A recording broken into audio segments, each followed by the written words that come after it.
سيدنا محمد وعلى آله وأصحابه أجمعين.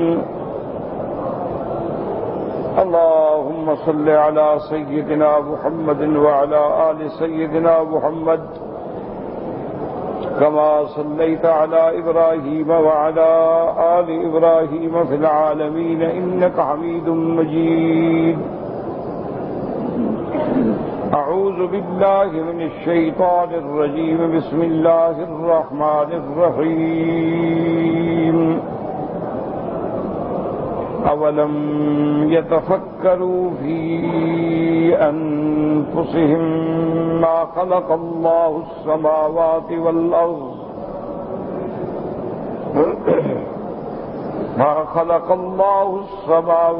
والأرض وما بينهما إلا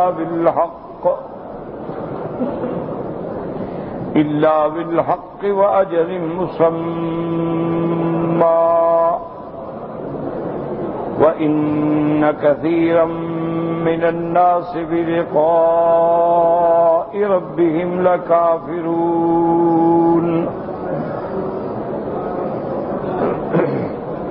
أَوَلَمْ يَسِيرُوا فِي الْأَرْضِ فَيَنظُرُوا كَيْفَ كَانَ عَاقِبَةُ الَّذِينَ مِنْ قَبْلِهِمْ كانوا أشد منهم قوة وآثاروا الأرض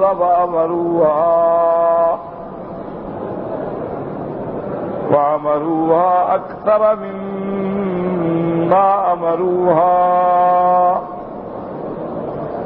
وجاءتهم رسلهم بالبينات وما كان الله ليظلمهم ولكن كانوا أنفسهم يظلمون. ثم كان عاقبة الذين أساءوا السوء أن كذبوا بآيات الله وكانوا بها يستهزئون. اللہ تبارک و تعالی نے کلام مقدس کی ان آیات مبارکہ میں اپنی مخلوق کو دعوت تفکر دی ہے کہ اللہ کی صناعت میں، اللہ کی پیدا کردہ چیزوں میں تفکر کریں.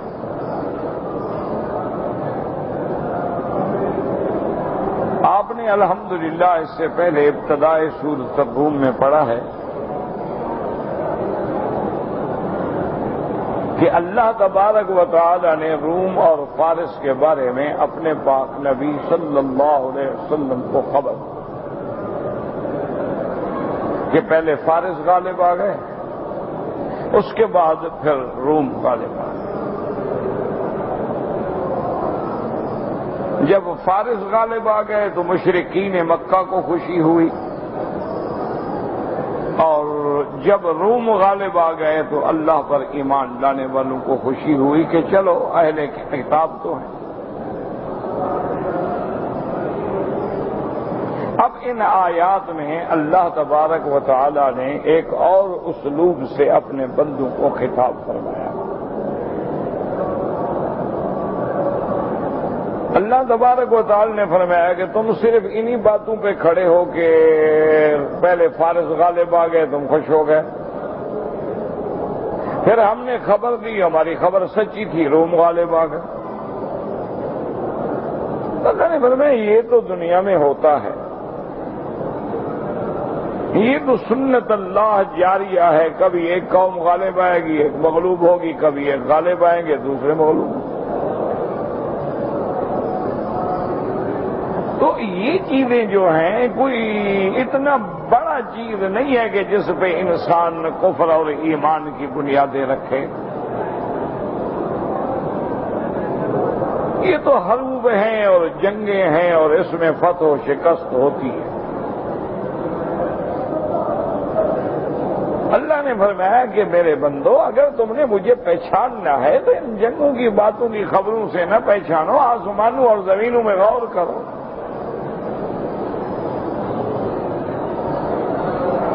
جنگ تو چلو ایک دفعہ ہوئی اور پھر رک گئی، پھر 15 سال گزرے، 7 سال گزرے، پھر ہو گئی، پھر ختم ہو گئی، لیکن یہ نعمتیں اللہ کی مخلوقات تو ہر وقت آپ کے سامنے ہیں۔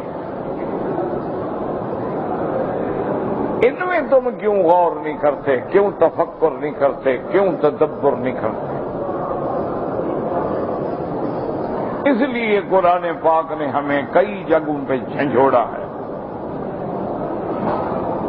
اللہ تبارک و تعالی نے ہمیں کئی مقامات پہ جگایا ہے کہ میرے بندو خواب غفلت سے جاگو۔ اب اتفاق کی بات یہ ہے کہ آسمانوں اور زمینوں میں غور کرنے کے لیے بعض لوگوں نے آسمانوں اور زمینوں کی تخلیق میں بڑا غور کیا، تدبر کیا، تفکر کیا،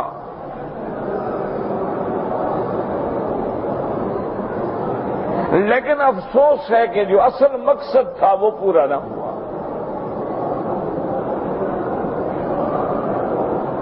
انہوں نے اس میں تو کوئی شبہ نہیں ہے کہ آسمانوں میں، ستاروں میں، کہکشاؤں میں، سیارات میں، ابراج میں غور کرنے کے بعد انہوں نے قوم کو بتلایا کہ قمر کہاں ہے، مشتری کہاں ہے، زحل کہاں ہے، عطارد کہاں ہے، اور انہوں نے اس تحقیق اور تفکیر سے بڑے بڑے فوائد بھی حاصل کیے کہ فضاؤں میں اپنے اڈے قائم کر دیے۔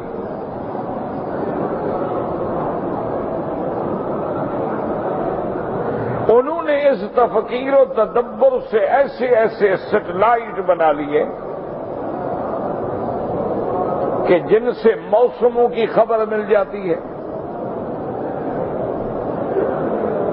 کہ اتنے عرصے کے بعد سورج گرہن ہوگا، چاند گرہن ہوگا، مونسون کی ہوائیں چلیں گی، بارشیں آئیں گی، اور اتنے عرصے کے بعد درجہ حرارت جو ہے دنیا کا وہ تبدیل ہو جائے گا، اور جب درجہ حرارت میں تبدیلی ہوگی تو نتیجہ کیا نکلے گا کہ گلیشیئر جو ہے وہ پگھلیں گے، برف جمی ہوئی ہے، اور جب گلیشیئر جو ہے وہ تیزی سے پگھلیں گے تو کئی ملک جو ہیں وہ نابود ہو جائیں گے، مٹ جائیں۔ ان سے انہوں نے یہ فائدہ اٹھایا، انہوں نے ان سے آلات پیدا کیے جو ہمیں خبر دیں کہ اب ہواؤں کا طوفان آنے والا ہے، اب فلاں سمندر میں طوفان آنے والا ہے، اور اس طوفان کی رفتار بھی یہ ہوگی۔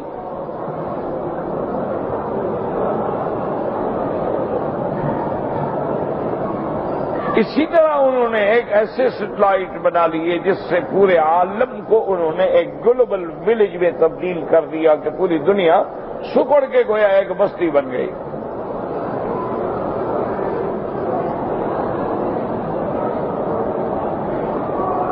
کہ آپ یہاں بیٹھے ہیں اور ایک چھوٹا سا موبائل ہے جہاں دنیا میں چاہے بات کر،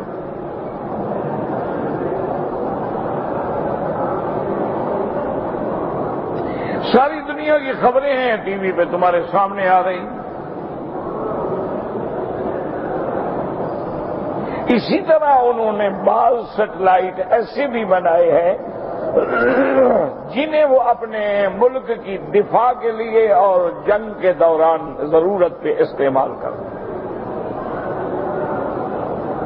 کہ اگر کوئی طیارہ تمہارے ملک کی طرف آئے گا تو تمہارا ریڈار بتا دے گا کہ جہاز آ رہا ہے۔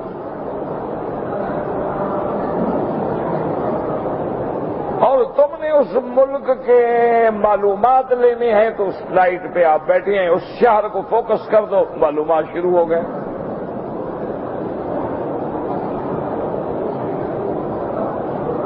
اسی طرح انہوں نے زمین میں بھی بڑی تحقیق کی، بڑا تدبر کیا، بڑا تفکر کیا، اور زمین کے بطن سے انہوں نے معدنیات کو نکالا۔ کہیں سے پیٹرول نکال لیا، کہیں گیس مل گیا، کہیں سونا مل گیا، کہیں تانبا مل گیا، کہیں پلوٹونیم مل گیا۔ تو یہ کوئی معمولی کام نہیں ہے۔ پھر اسی طرح انہوں نے ان معادن کو استعمال کرنے کے ہنر بتلائے۔ ہیرا کیا ہے؟ ایک پتھر ہے۔ خام مال دیکھیں اتنا بڑا اٹھا کے لے آئے، آپ کو 200 ریال پہ مل جائے گا، لیکن اس کو جب کاریگر مشینوں میں کاٹیں گے اور قدرت سے اگر کوئی صحیح معنی میں اندر سے ڈائمنڈ نکل آیا تو کروڑوں کا ہوگا، لاکھوں کا ہوگا، ورنہ بیکار ہوگا۔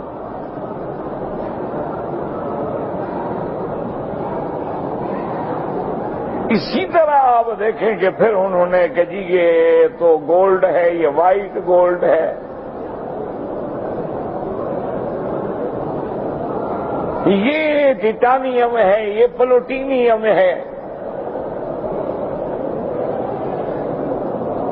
اس کے بعد انہوں نے تمہیں زراعت کے لیے عجیب عجیب تحقیقات کر ڈالی کہ پہلے دور میں 8 من 10 من 5 من ایک کلے سے گندم پیدا ہوتی تھی، اب وہاں 40 من 50 من 80 من تک پیدا ہوتی۔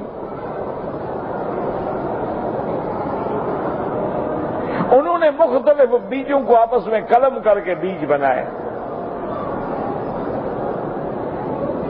اس میں تفکیر و تدبر کا انہوں نے حق ادا کر دیا، لیکن یعلمون ظاہرا من الحیات الدنیا،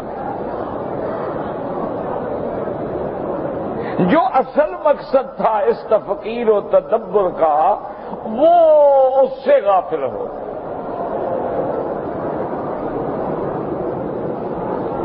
وہ یہ نہ سوچ سکے کہ ان کے بنانے والا کون ہے۔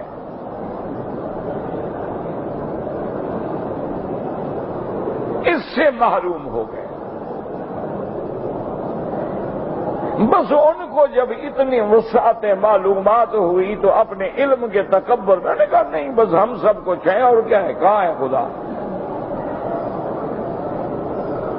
بجائے اقرار خداوندی قوتوں کے وہ انکار خدا میں مبتلا ہو گئے۔ اور کچھ مسلمانوں نے غور کیا، دیکھا، انہوں نے کہا اس کو اللہ نے بنایا ہے، بس بات ختم۔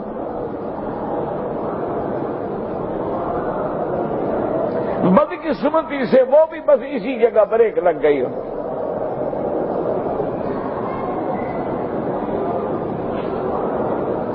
ان کے افکار بھی بس اتنا تو مان لیا انہوں نے کہ ہاں بھائی آسمانوں زمینوں کے بنانے والا کون ہے؟ اللہ۔ آسمانوں سے بارشیں کون برساتا ہے؟ اللہ۔ تمہیں رزق کون دیتا ہے؟ اللہ۔ تمہاری قوت سامعہ باصرہ کا مالک کون ہے؟ اللہ۔ مردوں کو زندہ سے نکالتا ہے وہ کون ہے؟ اللہ۔ یہ تو مان لیا، لیکن اس کے ساتھ انہوں نے نعوذ باللہ اللہ کی ذات کے ساتھ شرکا بھی بنانے شروع کر دیے کہ اللہ تو بہت بڑا ہے، بہت بڑا ہے، عظیم ہے، اللہ اکبر کبیرہ والحمدللہ کثیرہ، لیکن ہم تو نہ اللہ کو دیکھ سکتے ہیں، نہ بات کر سکتے ہیں، نہ مل سکتے ہیں، لہذا ہم کوئی راستہ ڈھونڈیں جو ہمارے اور اللہ کے درمیان میں وسیلہ بن جائے، واسطہ بن جائے۔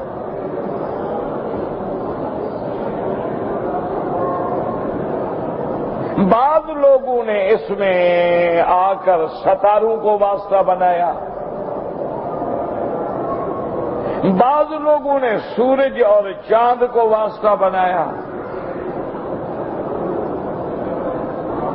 بعض لوگوں نے کہا کہ نہیں بھائی سورج چاند ستارے وہ بھی تو ہم سے دور ہیں، ان سے کیسے بات کی جا سکتی ہے،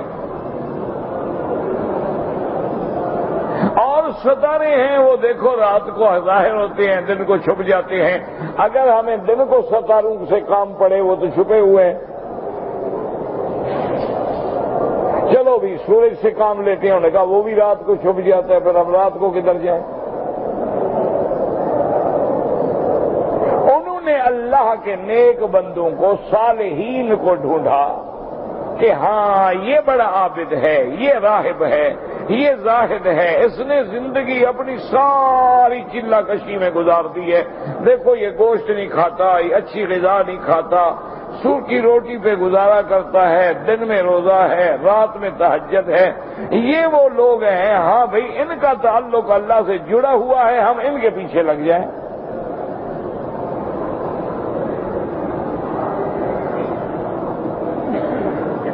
تو انہوں نے راہبوں کو اپنا بڑا بنا لیا، انہوں نے کاہنوں کو اپنا بڑا بنا لیا، اور یہ بات تو میرا بھائی ہوتی ہے کہ آدمی اگر ریاضت کرے، اچھی طرح بات کو سمجھا کرے، اللہ کے قرآن میں تدبر کیا کریں، قرآن ایسے نہیں آیا کہ بس اس کو پڑھو اور مردوں کو بخش دو۔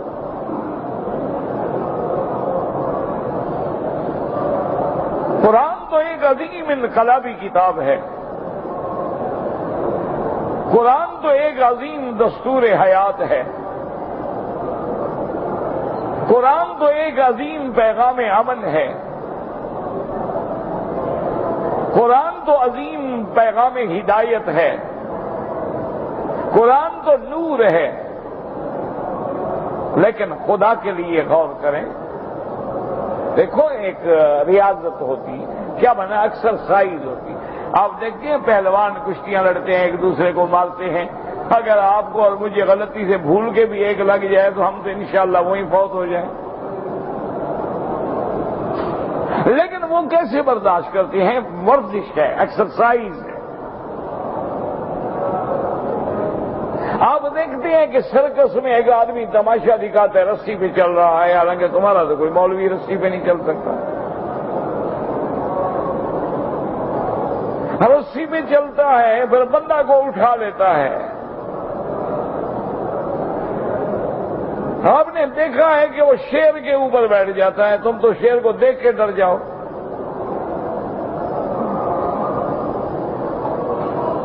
تو یہ ایک ایکسرسائز ہوتی ہے، اسی طرح روحانی بھی ایکسرسائزیں ہیں، ریاضیات ہیں، روحانی معاملات کے اندر بھی ریاضت ہے، عبادت ہے، محنت ہے، مشقت ہے۔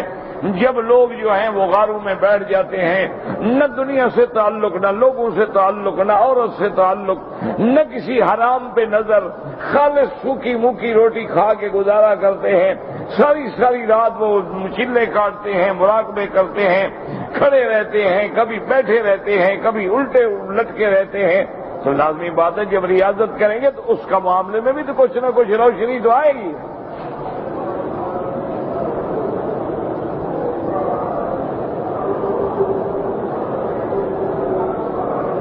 لازمی بات ہے نا، اب ایک آدمی ہے وہ جناب شام کو کھانا کھا کے لمبا لیٹ جاتا ہے، نتیجہ کیا ہوگا؟ انشاءاللہ 2 مہینے کے بعد کپا بن جائے گا۔ ایک آدمی صبح سے لے کر شام تک ورزش کر رہا ہے، واک کر رہا ہے، محنت کر رہا ہے، مزدوری کر رہا ہے، کندھے پہ پتھر اٹھا رہا ہے، بوریاں اٹھا رہا ہے، ریت اٹھا رہا ہے، بجری اٹھا رہا ہے، وہ تو موٹا نہیں ہوتا، اس کو 5 سیر گھی پلا دو کچھ نہیں ہوتا۔ تو یہ کوئی بزرگی تو نہیں، ولایت تو نہیں، یہ تو محنت ہے۔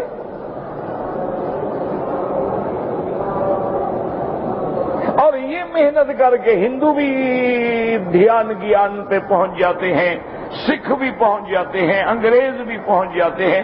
اب تو ان کے ہاں علم الحاضرات اتنا عام ہو گیا ہے کہ ہم آپ کے دادا مر گئے، آپ ملنا چاہتے ہو، کہتے ہیں بیٹھو جی ہم تمہارے دادے کی روح کو ابھی بلاتے ہیں، تمہاری باتیں کروا دیتے ہیں۔ تو کیا یہ ولایت ہے ان کی؟ وہ تو کافر ہیں۔ اسی طرح آپ دیکھیں حیران ہوں گے کہ ایک عورت ہے، کافر ہے، مسلمان بھی نہیں ہے،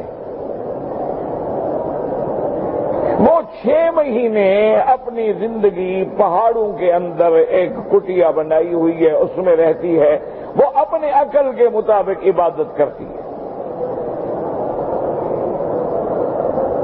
جسے اسلام رہبانیت کہتا ہے، راہبہ ہے، شادی نہیں کرتی، غیر مرد پہ نگاہ نہیں ڈالتی، اور 6 مہینے کے لیے وہ باہر آتی ہے، اور باہر آنے کے بعد اس کا ایک ٹھکانہ ہے، ایک مقام ہے، اس کو لوگوں کو پتا ہوتا ہے، اور وہاں جناب لوگوں کی لائنیں انتظار میں ہوتی ہیں۔ وہ آپ کو کیا تکلیف ہے؟ جی مجھے گردے میں پتھری ہے، آ جاؤ، وہ لٹا دیتی ہے، اس کے بعد انگلی سے آپریشن کر کے پتھری نکال کے آپ کے ہاتھ میں پکڑا دیتی ہے۔ پھر وہاں ہاتھ پھیرتی ہے، کوئی نشان بھی نہیں، جاؤ جی آپ ٹھیک ہو گئے، لو پتھری، جاؤ بھاگ گیا۔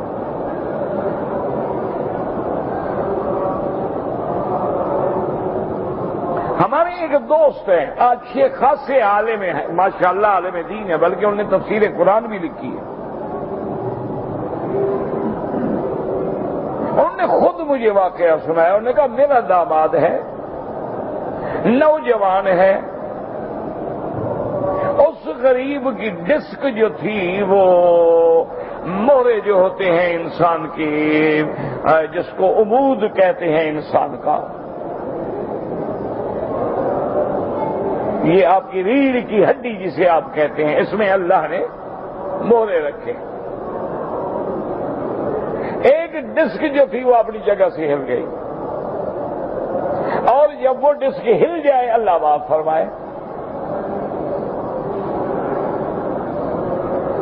اللہ تبارک و تعالی معاف کرے، اتنا شدید انسان تکلیف میں ہوتا ہے، درد میں ہوتا ہے، چل نہیں سکتا، کبڑے ہو جاتے ہیں بیچارے۔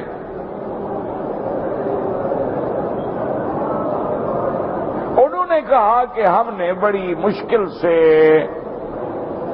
کینیڈا میں ہمیں پتہ چلا کہ اس کے ماہر ہیں، سرجن ہیں جو آپریشن کرتے ہیں، ہم نے ان سے ڈیٹ لے لی، تاریخ لے لی، اور ایک آدمی نے مجھے آگے بتایا کہ بھئی کیا تکلیف؟ میں نے کہا ایسی، تم نے کہا اچھا تو آپریشن تو جب مرضی آئے، تمہاری تاریخ لے لی ہے تم نے؟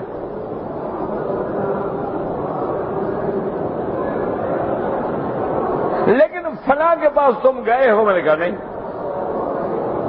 انہوں نے کہا بھائی اس کے بعد جا کے دیکھو تو صحیح، کیا حرج کیا ہے؟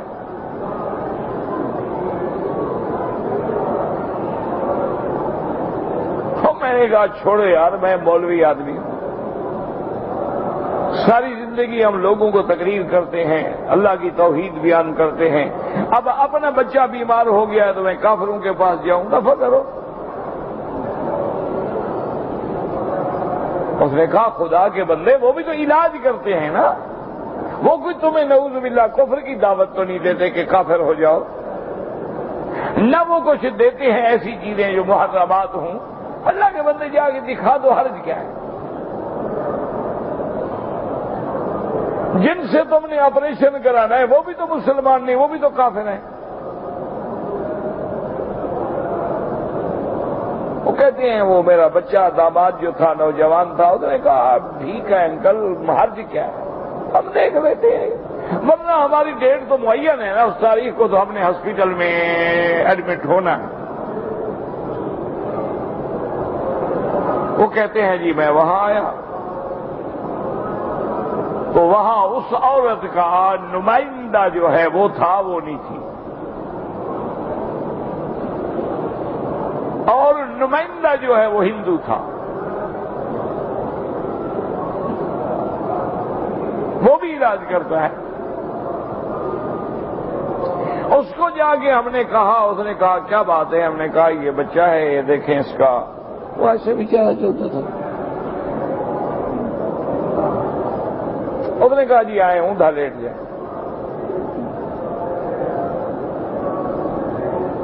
لیٹ گیا.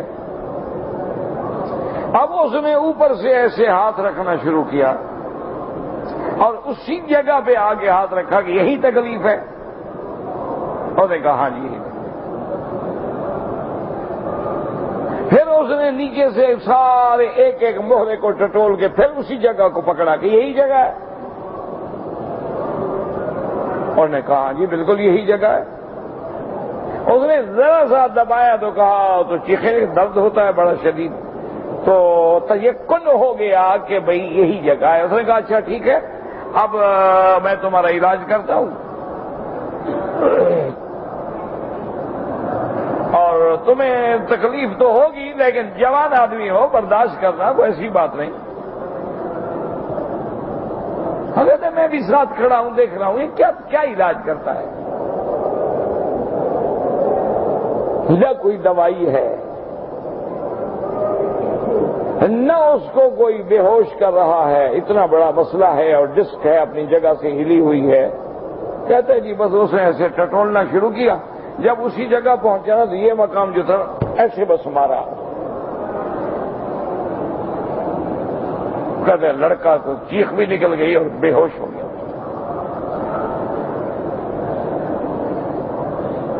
2-4 منٹ کے بعد اس کو ہوش آیا. جب اس کو ہوش ہے اتنی اس کو تکلیف ہوئی تھی کہ وہ بیچارے کہ اسے آنسو بھی بہتے رہے بے ہوش بھی ہو گیا. 4-5 منٹ کے بعد ہوش میں آ گیا. جب ہوش میں آیا تو اس نے کہا کہ بھئی اٹھو. انہوں نے کہا مجھے اتنا شدید تکلیف ہوئی کیسے اٹھو. نے کہا تم ٹھیک ہو گیا اٹھ کے جاؤ. اب وہ ڈر کے مارے نہ اٹھے بھی زیادہ. آخر 2 آدمیوں نے اس نے ایک طرف سے میں نے کہتے ہیں پکڑ کے اٹھایا وہ سیدھا کھڑا ہو گیا. کہا بھائی جاؤ تم ٹھیک ہو گئے ہو. بھائی اور کوئی دوائی نہ کوئی دوائی شوائی نہیں. تمہارا جب علاج ہو گیا دوائی کس بات کی.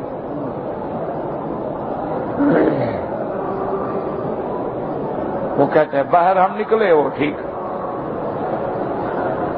انہوں نے کہا جادو کیا بدبخت نے کوئی ہپنوٹائز کیا ہے بلا کیا ہو گئی اتنی دیر میں بس ٹھیک بھی ہو گیا وہ. اب وہ سیدھا چل رہا ہے. گھر آ گئے اور جس دن ہم نے ایڈمٹ ہونا تھا ہسپتال میں تو ان کا طریقہ کار یہ ہوتا ہے کہ وہ کسی دوسرے ہاسپٹل کی رپورٹیں نہیں تسلیم کرتے. انہوں نے کہا کہ جی یہ سارے چیک اپ ہوں گے MRI ہوگا اس کے بعد جو ہے پھر ڈاکٹر فیصلہ کریں. انہوں نے چیک اپ کیا MRI کرایا. انہوں نے کہا یار تمہاری ڈسک تو ٹھیک ہے کس بات کا آپریشن کرانے آئے ہو. میں نے کہا جناب یہ میری سابقہ دیکھو. انہوں نے کہا سابقہ بھی تو غلط ہے لیکن اب تو تم ٹھیک ہو نا تمہیں کوئی درد ہے تکلیف ہے. میں نے کہا نہیں. انہوں نے کہا جب ٹھیک ہو گیا جاؤ بس. تو کیا کہو گے یہ ولی ہے.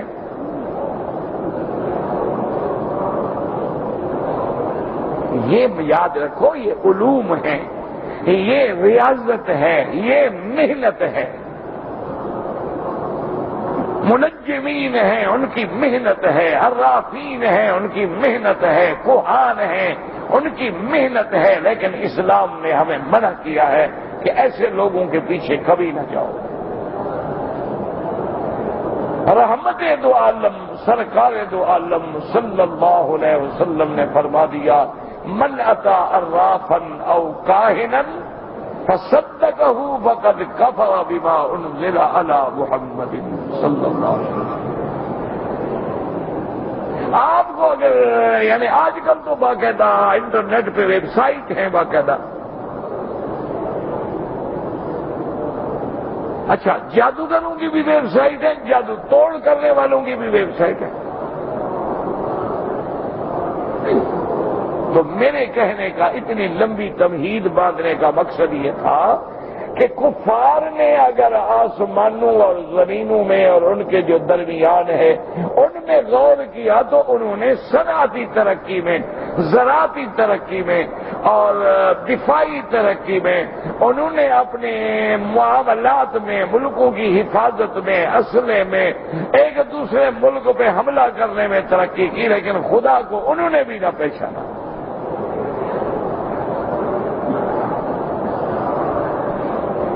مشرکین مکہ نے بھی اعتراف کیا کہ خدا ہے، اللہ کو نہ مانتے تو اللہ کا گھر بناتے، اللہ کو نہ مانتے طواف کرتے، اللہ کو نہ مانتے حج پہ جاتے، لبیک اللہم لبیک پڑھتے۔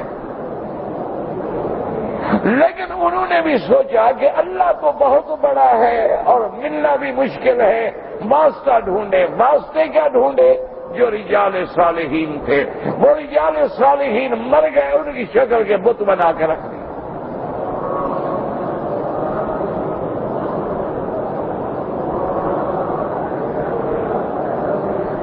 کہ جب ہم ان کے سامنے کھڑے ہوں گے، ان کی عبادت کریں گے، ان کو سجدہ کریں گے، ان پہ پھول چڑھائیں گے، ان کے سامنے نیاز رکھیں گے، تو وہ جو جس کی یہ شکل ہے نا، وہ دیکھ رہا ہے، وہ راضی ہو جائے گا۔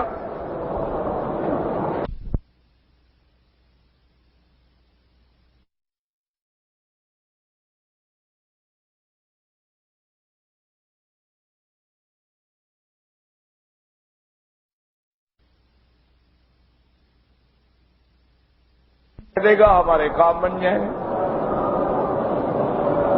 وہ اس دھوکے میں آ کے برباد ہوئے۔ اسی طرح عیسائیوں نے بھی ایک عقیدہ بنا لیا کہ بھئی حضرت عیسیٰ علیہ السلام خدا کا بیٹا ہے، عیسیٰ علیہ السلام سے پیار کرو گے، جب آدمی کسی کے بیٹے سے پیار کرے تو باپ تو خوش ہوتا ہے، اللہ بھی راضی ہو جائے گا۔ وہ اس طرح مارے گئے۔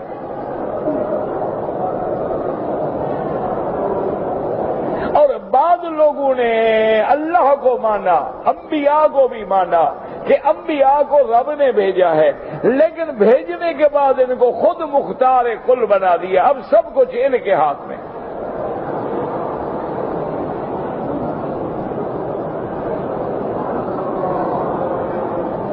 اور بعض لوگوں نے صرف اتنا کہا ہاں جی آسمانوں کو اللہ نے بنایا، بس زمین انہوں نے کہا اللہ نے بنایا۔ کیوں بنائی ہے بھائی؟ اسی لیے بنائی ہے کہ اس کی زمین پہ رہ کے تم قتل کرو، ڈاکے مارو، زنا کرو، چوریاں کرو، حرام کھاؤ، اسی لیے بنائی ہے زمین۔ تم ایک چھوٹا سا گھر بناتے ہو، اسی لیے بناتے ہو کہ وہاں رہ کے حرام کاری کروں گا۔ تو اللہ نے انہوں نے بھی اپنے غور کو محدود کر دیا۔ اصل بات یہ تھی کہ ہم ان میں تفکر و تدبر کرتے، اتنا بھی نہ کھو جاتے کہ خدا کو بھول جائیں، اتنا بھی نہ کھو جاتے کہ ہم سورج اور چاند کو مسخر اور ساری مدبر الامر سمجھ لیں، اور اتنا بھی غافل نہ ہو جاتے کہ بس کہہ دیں کہ اللہ نے بنایا ہے اور اس کے بعد بھول جائیں۔ تو اصل مقصد کیا ہے کہ ان چیزوں پہ ہم کیوں غور کریں کہ یہ ساری نعمتیں کس نے دی ہیں؟ منعم کو پہچانے، اور جب منعم کو پہچانے اس کی جو نعمتیں ہیں ان کو اسی طرح استعمال کریں جن سے وہ راضی ہو، ان کو اس طرح استعمال نہ کریں جن سے وہ ناراض ہو۔ اب دیکھیں اللہ نے ہمیں آنکھیں دی، کتنی بڑی نعمت۔ اسی لیے قرآن کہتا ہے الم نجعل لہ عینین ولسانا وشفتین۔ اللہ نے فرمایا تم غور نہیں کرتے، میں نے تمہیں دو آنکھیں دی ہیں۔ تو آنکھیں کیوں دی ہیں؟ کہ میری قدرتوں کو دیکھو، میرے کعبے کو دیکھو، قرآن کو دیکھو، حلال کو دیکھو۔ اس لیے تو نہیں دیے ہیں کہ تم غیر محرم عورتوں کو دیکھو، اس لیے تو نہیں دیے ہیں کہ لوگوں کے گھر میں تاک جھانک کرو، اس لیے تو نہیں دی ہیں کہ تم محرمات پہ نظریں ڈالو۔ بس بس یہی ایک مسئلہ سمجھ لو کہ ہمیں اللہ نے آنکھیں دی ہیں، دینے والا کون؟ اور اس نے جو دی ہے تو اس کی رضا مندی میں خرچ ہوں، اس کی ناراضگی میں کام نہ آئے. اور یہ بات ہمیں کون بتائیں گے؟ حضرت محمد مصطفیٰ سرکار دو عالم بتائیں گے کہ یہ چیز میری امت کے لیے حلال. سچ بولو، اللہ کا ذکر کرو، اپنی زبانوں کو ہر وقت اللہ کی یاد سے تازہ کرو، جھوٹ نہ بولو، غیبت نہ بولو، گالی نہ دو. تو اللہ کے نبی نے سمجھا دیا کہ ہم زبان کو کہاں استعمال کریں، ہونٹوں کو کہاں استعمال کریں، آنکھوں کو کہاں استعمال کریں. جب ان کے حکم کے مطابق چلیں گے تو پھر اللہ راضی ہو جائیں گے. یہ وجہ تھی دعوت فکر دینے کی کہ ان کو فکر. اولم یتفکروا فی انفسہم، اولم یتفکروا فی انفسہم، مانا کیوں نہیں فکر کرتے، کیوں نہیں تدبر کرتے، کیوں نہیں غور کرتے. ما خلق اللہ السماوات والارض وما بینہما الا بالحق واجل مسمى، کہ جو چیزیں اللہ نے آسمانوں کو بنایا، زمین اور جو چیزیں آسمانوں اور زمینوں کے درمیان میں ہے، ٹھیک ٹھیک اندازے پہ، اور ان سب کو اللہ نے ایک وقت مقرر تک بنایا ہے کہ جب تک وہ وقت نہیں آتا ہے آسمان بھی باقی ہے، زمینیں بھی باقی ہیں، اور ان کے درمیان بھی ہر چیز باقی ہے. اور جب وہ وقت آ جائے گا، اذا السماء انشقت وأذنت لربها وحقت وإذا الأرض مدت وألقت ما فيها وتخلت، پھر آسمان پھٹ جائیں گے، زمینیں اپنے اندر سے ہر چیز باہر نکال کے پھینک دیں گی. اللہ نے فرمایا کیا یہ غور نہیں کرتے، کیا یہ تدبر نہیں کرتے کہ ہم نے ہر چیز کو ٹھیک ٹھیک بنایا ہے، آسمانوں کو اونچا بنایا ہے، زمین کو نیچے بچھایا ہے، پھر اللہ نے زمین کو تیرے رہنے کے لیے مستقر بنایا ہے، آسمانوں کی چھت ڈال دی ہے، اور اس کو روشن کرنے کے لیے اللہ نے ستارے بنائے ہیں، قمر چاند بنائے ہیں، پھر ان کے لیے مناظر ہیں، ابراج ہیں. یہ ساری چیزوں پہ غور کرو اور یقین کرو کہ جس نے بنایا ہے اس نے ایک مدت تک بنایا ہے، اس کے بعد ان کو فنا آنی ہے، اور اس کے بعد پھر دار آخرت کا وجود ہوگا اور تم سب نے وہی پیش ہونا ہے. اللہ فرماتے ہیں لیکن یہ سب کچھ دیکھنے کے باوجود بھی لوگ میرے ملاقات قیامت میں آنے کا انکار کرتے ہیں.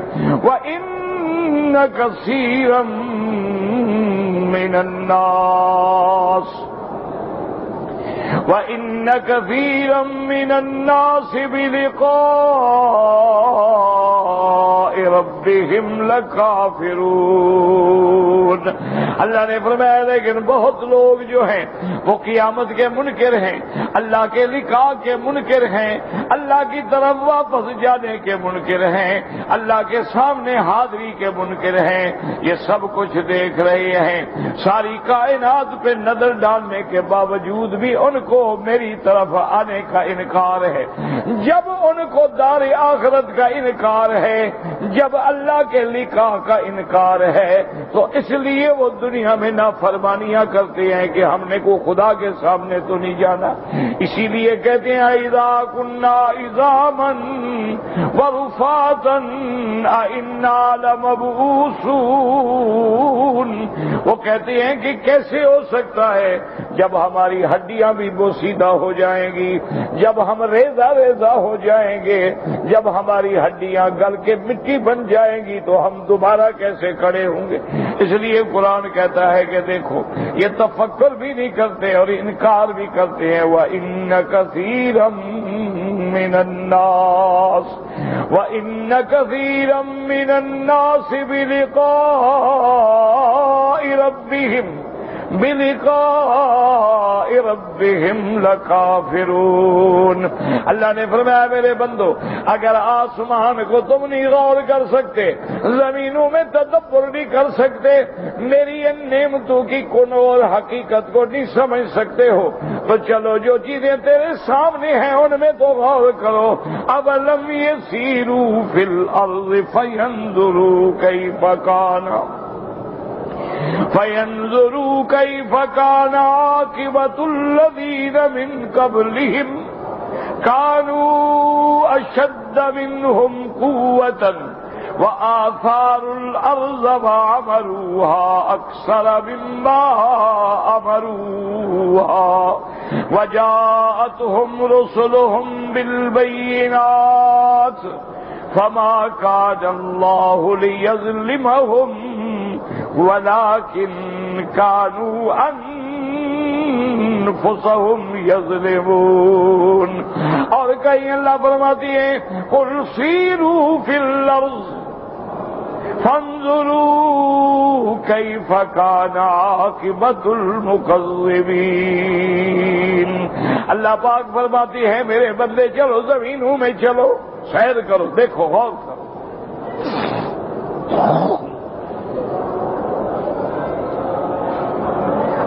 یہ تو تمہارے سامنے ہے نا۔ اولم یسیروا فی الارض، کیا تم زمین میں نہیں چلتے ہو؟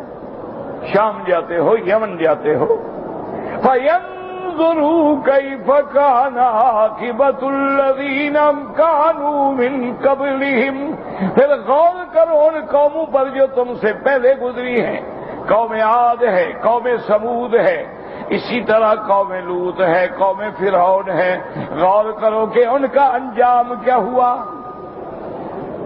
تو ان پہ غور کرو۔ تم فارس و روم کی جنگوں پہ بڑا اترا رہے ہو، تم ان کو تو جا کے دیکھو جن کی زمینوں سے تم رات دن گزرتے ہو۔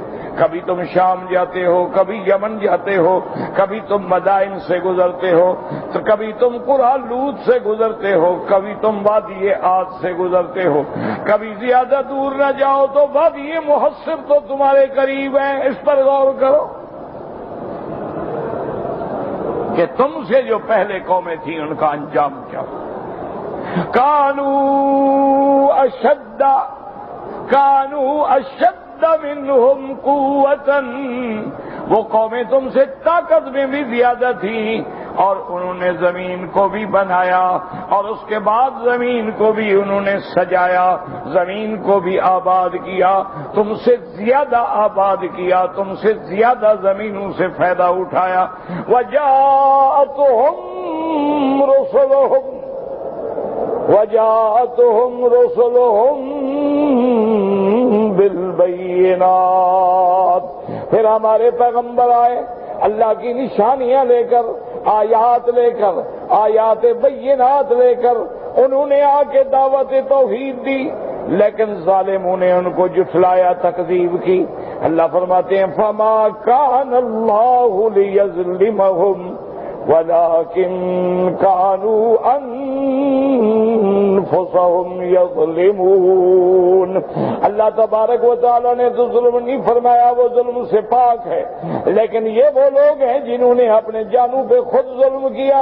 ثم كان عاقبة الذين أساءوا السوء، پھر ان کے بعد ان کا انجام کیا ہوا؟ جنہوں نے برے کام کیے، جنہوں نے اللہ کی نافرمانی کی، ان کا انجام کیا ہوا تیرے سامنے ہے۔ اور ان کی سب سے بڑی برائی کیا تھی؟ ان کذبوا بآیات اللہ وکانوا بہا یستہزئون، انہوں نے اللہ کی آیات کی تکذیب کی، انہوں نے اللہ کے رسل کی تکذیب کی، انہوں نے آیات بینات کی تکذیب کی۔ صرف تکذیب نہیں کی، تکذیب کا معنی میں نہیں مانتا، انہوں نے تکذیب کے علاوہ کانوا بہا یستہزئون، وہ تو نعوذ باللہ استہزاء بھی کرتے، پیغمبروں سے ٹھٹھا بھی کرتے، کرتے، پیغمبروں کو کبھی مجنون کہتے، کبھی ساحر کہتے، کبھی جادوگر کہتے، کبھی انہیں جھوٹا کہتے، کبھی کہتے ان کا دماغ چل گیا ہے۔ وہ مسلمانوں سے بھی استہزاء کرتے اور انبیاء سے بھی استہزاء کرتے۔ اللہ نے فرمایا پھر دیکھو کہ ان کا انجام کیا ہوا۔ اولم یسیروا فی الارض فینظروا کیف کان عاقبۃ الذین من قبلہم، کہ ان کے انجام پہ غور کرو اور دیکھو کہ قوم عاد پہ عذاب کیوں آیا، قوم سمود پہ عذاب کیوں آیا، قوم لوط پہ عذاب کیوں آیا، قوم فرعون پہ عذاب کیوں آیا۔ اللہ نے ان کو نابود کر ڈالا ہے کہ آج وہ عرب باعدہ کہلاتے ہیں، جن کا ذکر قرآن میں نہ ہوتا تو کوئی جانتا بھی نہ کہ کون۔ لیکن یہ سب کچھ دیکھ کے ہم غور نہ کریں تو پھر ہم جیسا بدقسمت کون۔ اللہ پاک ہمیں صحیح معنوں میں قرآن کے پڑھنے کی اور اس میں تفکر و تدبر کی اور اس پہ عمل کرنے کی توفیق عطا فرمائے۔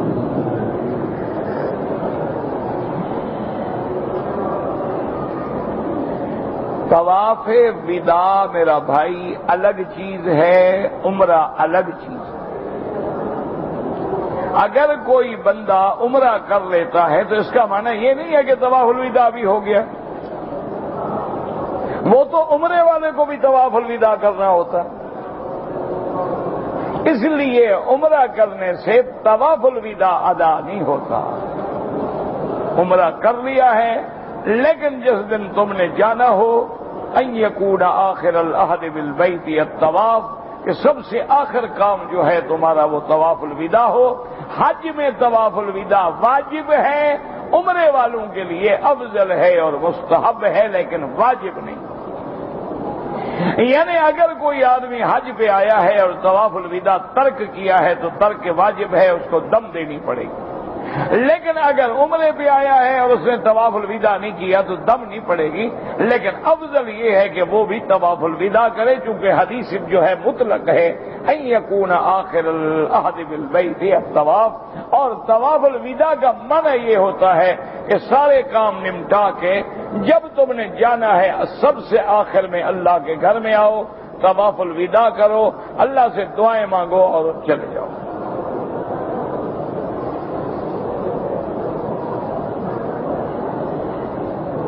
ہم لوگوں نے تمتع حج کیا تھا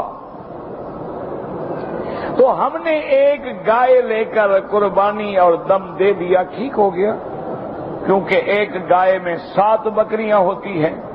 اب یہ تم دیکھ لو کہ تمہارے تمتع کی بکریاں کتنی تھیں اور دم کی کتنی تھیں، اور تم نے باقاعدہ نیت کی کہ یہ ہمارے لیے 7 بکریاں ہیں، اس میں اتنی ہماری تمتع کی ہیں اور اتنے ہمارے دم میں، ٹھیک ہو گیا۔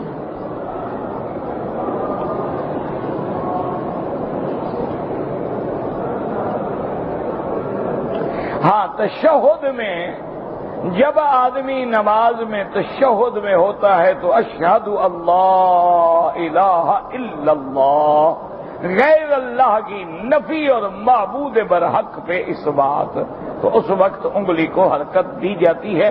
فرق اتنا ہے کہ بعض ائمہ فرماتے ہیں کہ بس ایک دفعہ اشہد اللہ الہ الا اللہ وَأَشْهَدُ أَنَّ مُحَمَّدًا عَبْدُهُ وَرَسُولُهُ، اور بعض علماء جو ہیں وہ حدیث مبارک کے لفظ کو، ظاہر کو دیکھتے ہوئے اس کو ہلاتے رہتے ہیں، وہ کہتے ہیں استمرار کے لیے ہے، لیکن احناف کے نزدیک ایک دفعہ ہے، لیکن اٹھانا تو سب نے ہے۔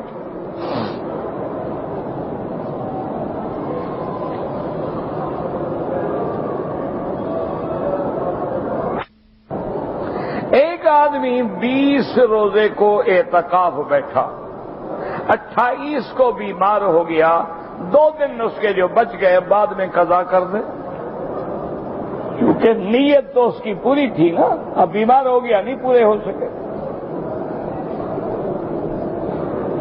اگر آدمی حالت جنابت میں ہے تو اس کو سلام نہیں کرنا چاہیے، نہ ہی اس کو جواب دینا چاہیے۔ بغیر وضو کے حدیث یا قرآن پڑھ سکتا ہے لیکن قرآن کو ہاتھ نہ لگائے۔ ویسے یاد ہے پڑھتا رہے. حدیث مبارک کا بھی وہی ادب کریں چونکہ وہ بھی قرآن کی شرح ہے. قرآن گویا متن ہے اور حدیث اسی کی تو شرح ہے، اور کیا چیز.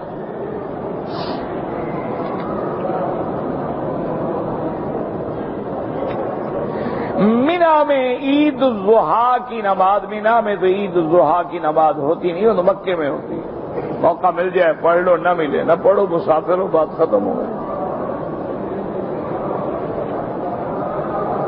بابا جب آدمی مسافر ہو نا اس پہ ویسے ہی جمعہ عیدین واجب نہیں ہوتے ہیں. تو دوسری بات یہ ہے کہ عید کی نماز جو ہے وہ مکے میں ہوتی ہے.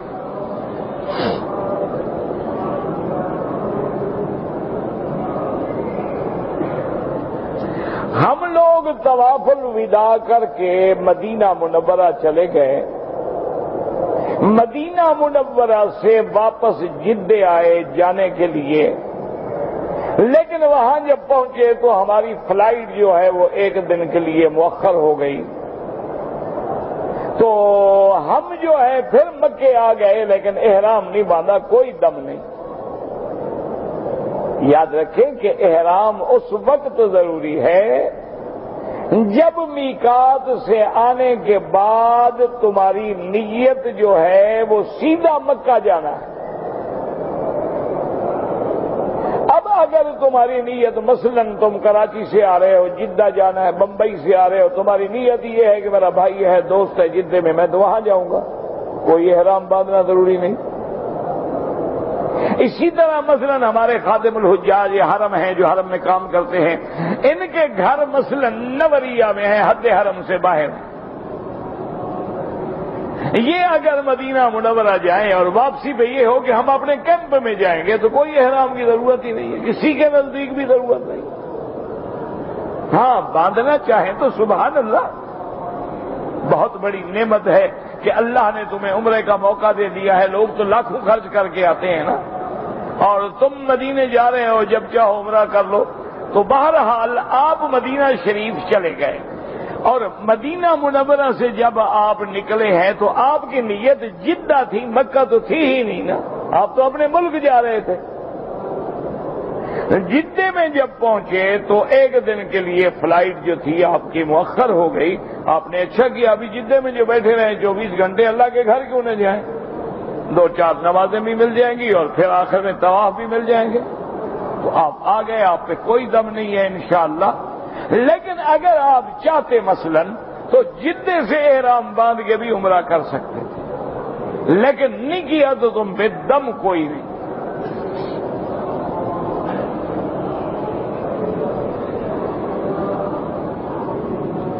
میرا بھائی سوٹ وغیرہ پہننا جو ہے یہ کوئی منع نہیں، جائز ہے. اگر کوئی آدمی سوٹ پہنتا ہے، کیونکہ آج کل سوٹ جو ہے یہ کوئی کفر کا شعار نہیں ہے.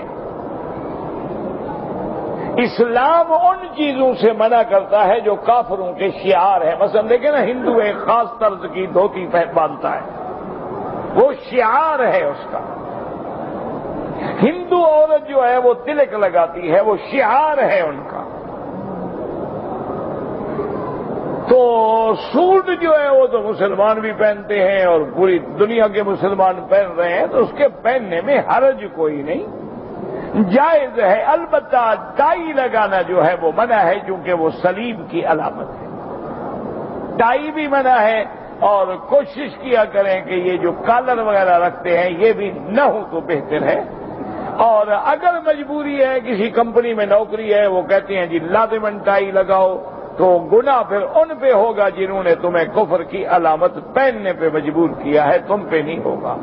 لیکن کوشش کیا کریں کہ اللہ کی نماز میں، عبادت میں ایسی چیزوں کو دور کر دیا، ہٹا دیا، تاکہ اس وقت تو کم از کم کفر کی علامت جو ہے ہمارے گلے میں نہ پڑی ہوئی ہو.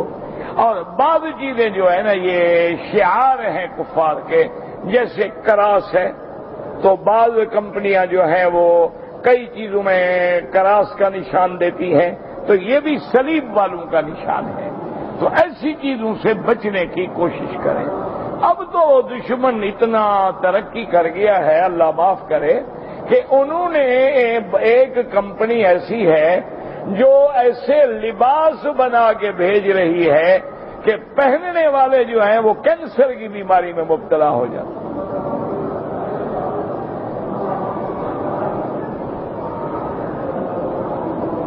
عورتوں کے بھی لباس ہیں، مردوں کے بھی لباس ہیں، اور اس لباس میں ایسا مادہ انہوں نے شامل کیا ہے کہ استعمال کرنے والے کو کینسر ہو جاتا ہے۔ ان کا مقصد تو مسلمانوں کو مارنا ہے نا، کسی طرح مارو، کپڑا پہنا کے مارو، عقیدے سے ہٹا کے مارو، بم برسا کے مارو، بارود پھٹا کے مارو۔ مانا یہ ہے کہ مسلمان مرے گا، ان کے لیے خوشی ہے۔ ایک دوسرے کو مارو، مسلمان کو مسلمان سے لڑا دو، بس ان کے لیے کیا ہے؟ ان کے لیے تو خوشیاں ہی خوشیاں ہیں، بہاریں ہیں، تم ایک دوسرے کو قتل کر رہے ہو۔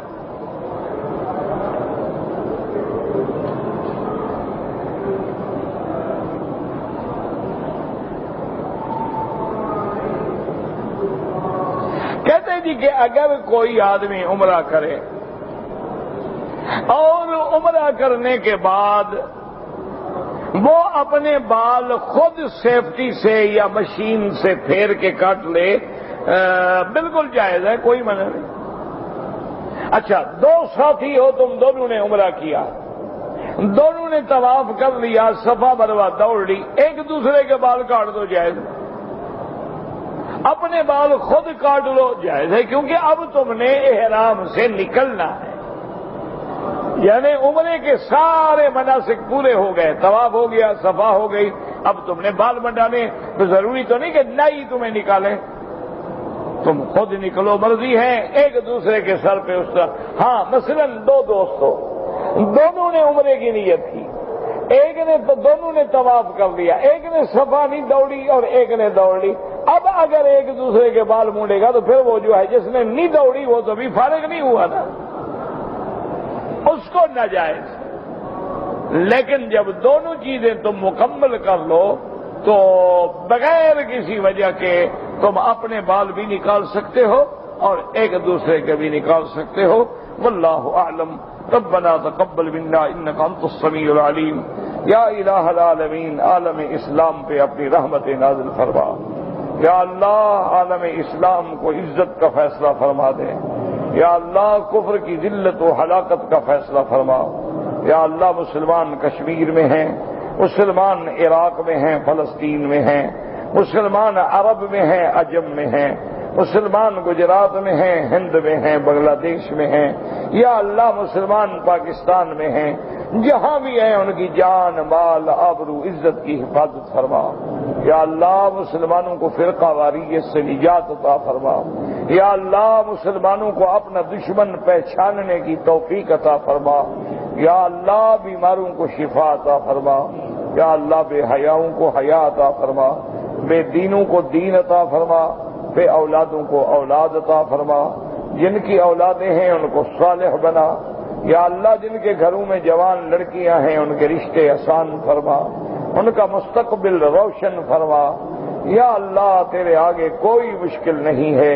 یا اللہ، ہم گناہوں میں ڈوبے ہوئے ہیں، تیرے دروازے پہ ہاتھ پھیلا کے بیٹھے ہوئے ہیں، تیری رحمت سے امید رکھتے ہیں، اپنی رحمتوں کے فیصلے فرما دے۔ ربنا آتنا فی الدنیا حسنۃ وفی الآخرۃ حسنۃ وقنا عذاب النار۔ اللهم انا نسألك من الخير كله عاجله وآجله ما علمنا منه وما لم نعلم۔ اللهم انا نعوذ بك من الشر كله عاجله وآجله ما علمنا منه وما لم نعلم۔ سبحان ربك رب العزة عما يصفون وسلام على المرسلين والحمد لله رب العالمين برحمتك يا ارحم الراحمين۔ اللهم صل على سيدنا محمد وعلى آل سيدنا محمد كما صليت على إبراهيم وعلى آل إبراهيم في العالمين۔